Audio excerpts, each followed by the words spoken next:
Сәлем достар, Life 09 әкімдердің әлеуметтік желідегі белсенділігін бақылауды жалғастырады. Бүгін біздің нысанада Теміртау қаласының әкімі Қайрат Бегімов. Бегімов мырзаның халық үніне құлақ асатын мемлекет қағидасына қаншалықты берік екенін анықтап көрейік.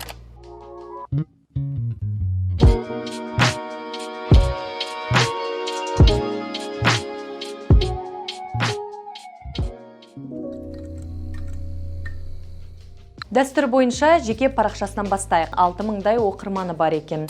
Соңғы постты 2 күн бұрын жариялаған. Жұмыс барысындағы жиналыспен әртүрлі инфографиканы салған. Пост 2 тілде жазылғаны әрине бізді қуантады. Лайк бастым. Жағымды әрі жағымсыз пікірлерді байқауға болады. Бірақ комментарийге мүлдем жауап бермеген. Яғни кері байланысты ұмытпағаныңыз жөн. Мына бір балалар алаңы туралы постты қарап көрейік, біраз пікір жазылған. Мына бірін оқып көрейік. Неге 7-ші микрорайон 16-шы домда жоқ, бәрі сынып қалған ғой. Балалар мусордың арасында ойнайды. Аулада таза емес, ешкім сыпырмайды жаз бойы. Осындай комментарий жазған екен.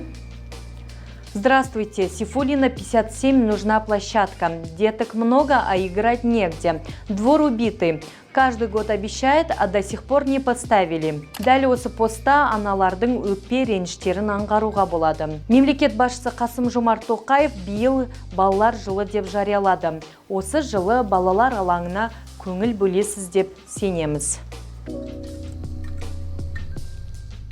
Facebook парақшасына өтейік.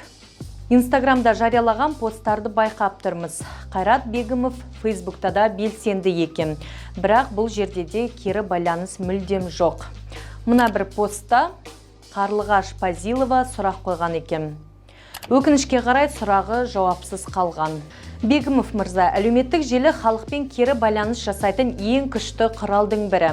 Сондықтан халықтың сұрағына жауап беріп, белсенді бола беріңіз демекшіміз. Келесіде біздің нысанада кімді көргіңіз келеді?